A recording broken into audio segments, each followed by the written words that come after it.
Bueno, doctor Armesto, ¿cómo está viendo la vida de la Corte? Parece ser que desde hace un tiempo se van viendo determinado tipo de señales, situaciones que resultan inexplicables, incluso para el mundo de los abogados, ¿no?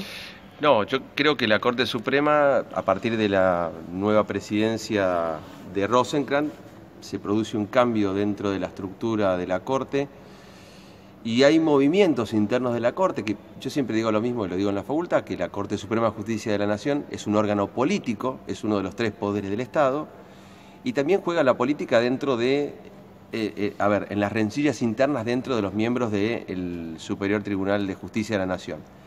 En este caso lo que pasó es que Rosenkrantz está indirectamente perdiendo poder, hay modificaciones que desde mi punto de vista son sanas, la Corte Suprema es un órgano colegiado, no hay individualismos y yo creo que después de los tantos años de la presidencia del doctor Lorenzetti, con la presidencia de Rosenkrantz se está dando esto de la necesidad de, a partir de este poder colegiado, tomar decisiones que sean importantes tanto internas para la justicia como para el resto de la sociedad, ¿no? Para el resto del Poder Judicial. Ahora, en cuanto a los fallos de la Corte Suprema recientemente, el blanco que fue el de los jubilados o el del tema del 2x1, hay una mayoría que se está generando, donde es Maqueda, Rosati y Lorenzetti, donde mayormente siempre están dejando en offside al presidente de la Corte, que termina votando casi en contra de lo que falla la mayoría de la Corte. ¿Cuál es el problema? Si uno lee a Rosenkrantz hace 2 domingos en un diario nacional, dijo que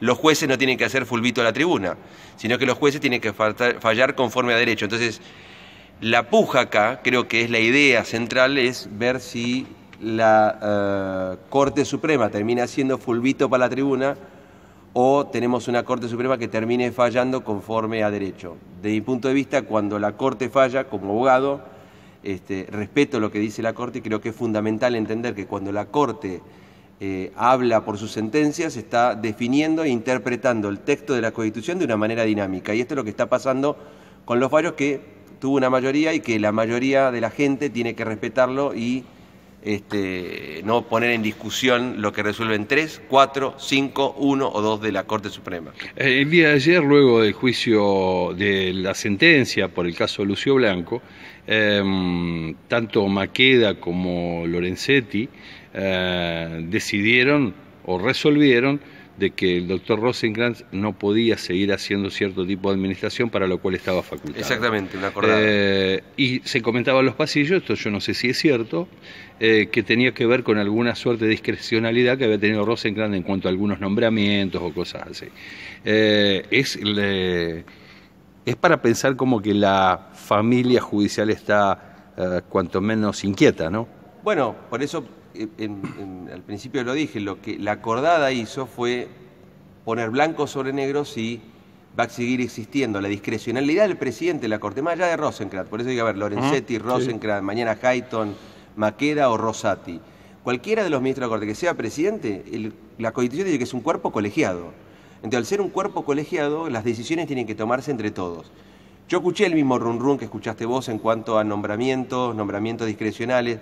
Siempre existió, es como bien vos decís, en la familia judicial, y lo que desde mi punto de vista puede ser sano para el Poder Judicial y principalmente para la Corte Suprema, como un ejemplo para el resto del Poder Judicial, porque nosotros podemos escuchar el run de la Corte Suprema de Justicia de la Nación, pero nosotros sabemos qué pasa en el Juzgado Federal 1 de Santa Fe, el Juzgado Federal 2, no sabemos lo que pasa, y ni siquiera hablar de la justicia en el orden provincial. Entonces, mayormente ahí juega la familia judicial. Entonces, desde mi punto de vista, es sano para mí que ahora las decisiones sobre el personal, uno de los puntos es la decisión sobre el personal de la Corte, sea de una manera colegiada. ¿Para qué? Para que no se dé esto de, che, ¿me nombrás a mi hijo? Che, ¿me nombrás a mi sobrino? Che, ¿me nombrás a alguien? En algún momento se tiene que terminar con esto de el amiguismo y el secretismo para empezar a pasar a una transparencia mucho mayor y terminar con esto de la familia judicial, que a veces uno se sorprende cuando ve familias enteras que trabajan en el Poder Judicial.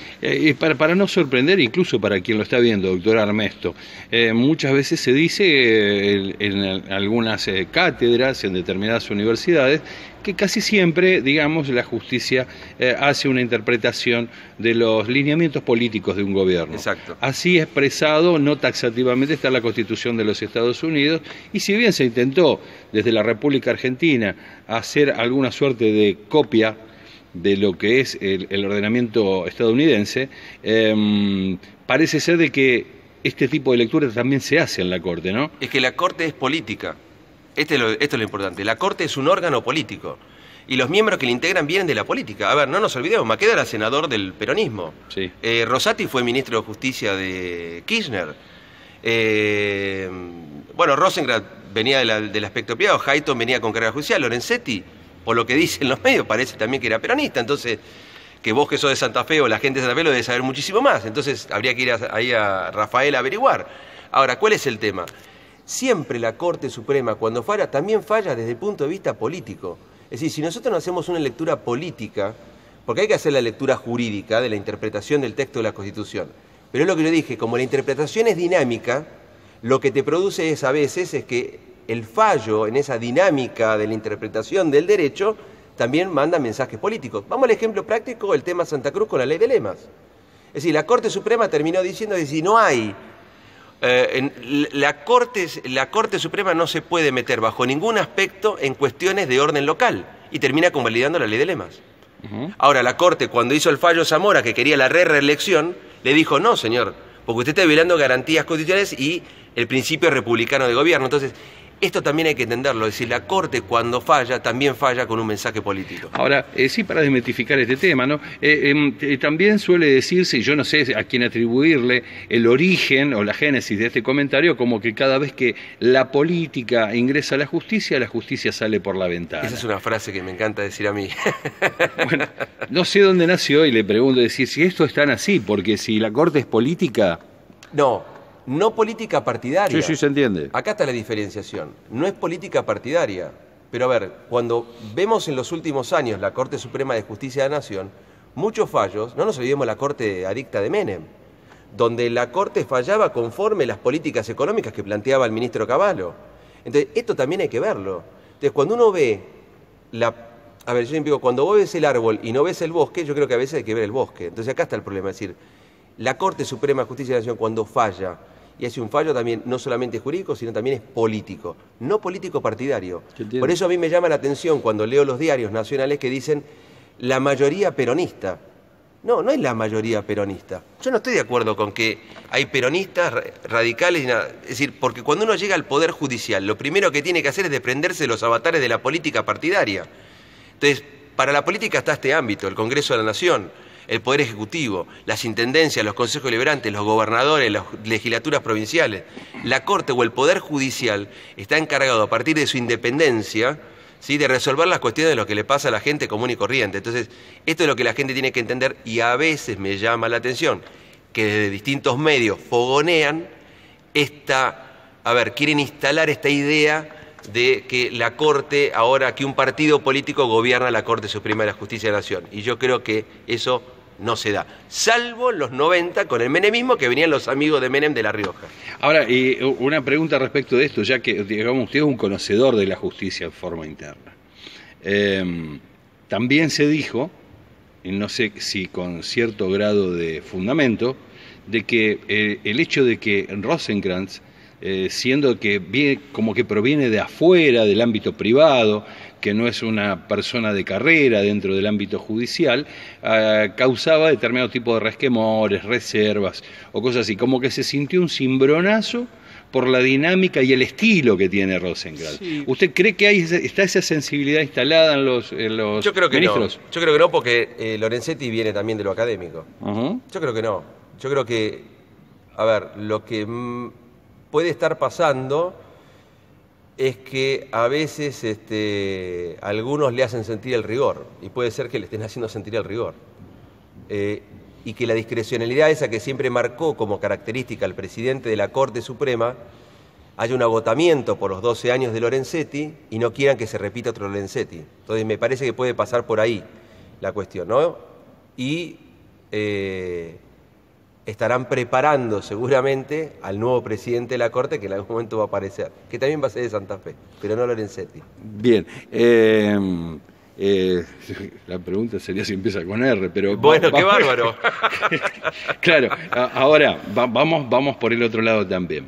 El hecho de cómo desembarcó en primera instancia, por decirlo de alguna manera, a Rosenkrantz, si bien para el mundo político es grave, o para la oposición del gobierno, de que un ministro de la Corte asuma sabiendo de que fue un decreto el que lo instala allí adentro, yo creo que puede llegar a generar determinado tipo de nerviosismo en forma interna y en forma externa. No, acá ya tenemos un problema con respecto a cómo el gobierno ve al Poder Judicial.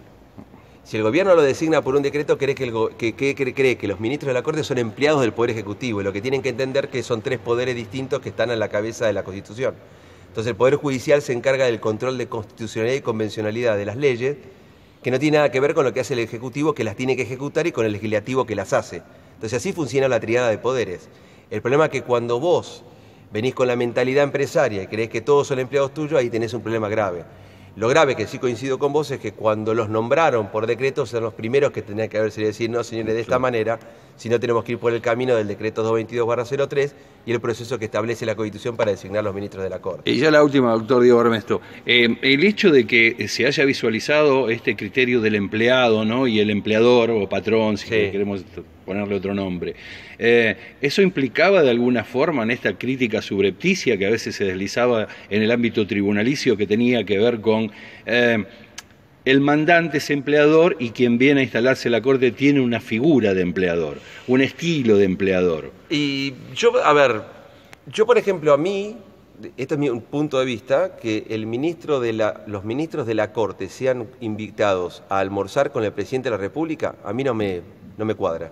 No me parece correcto, porque la Corte Suprema, a partir de una acordada, dice que siempre que una de las partes se convoque a la otra, tiene que estar la otra parte para poder acordar con el ministro que se estén entrevistando. Hay muchas causas que maneja la Corte Suprema del Poder Ejecutivo. Y en el almuerzo yo no vi a otros abogados de las otras partes, sino sería una mesa muy gigante. Entonces me parece a mí que las relaciones funcionales entre los poderes del Estado se dan, para eso existe el ministro de Justicia de la Nación, que es un miembro del Poder Ejecutivo que tiene el vínculo con el Poder Judicial, pero no me parece correcto a mí que el jefe de gabinete, que el presidente de la República se sienten a conversar, porque yo no sé de qué hablaron, en un almuerzo, porque no hay publicidad de lo que se habló. Entonces esto es un problema que para mí me llama mucho la atención. Vamos por la otra y ya la última lo libero sin que esto signifique de por sí, es como la pregunta, un juramento. Según su leal saber y entender, sí, ¿cómo sigue, de acuerdo a lo que veo, cómo puede seguir la convivencia entre los ministros de la Corte? Yo creo que va a ser difícil, pero hay una mayoría de 3 y a veces aparece y desaparece la doctora Hayton, entonces que pueden ser 4 contra 1, 3 contra 1, porque tampoco veamos que los movimientos de la doctora Hayton no van acordes con el presidente.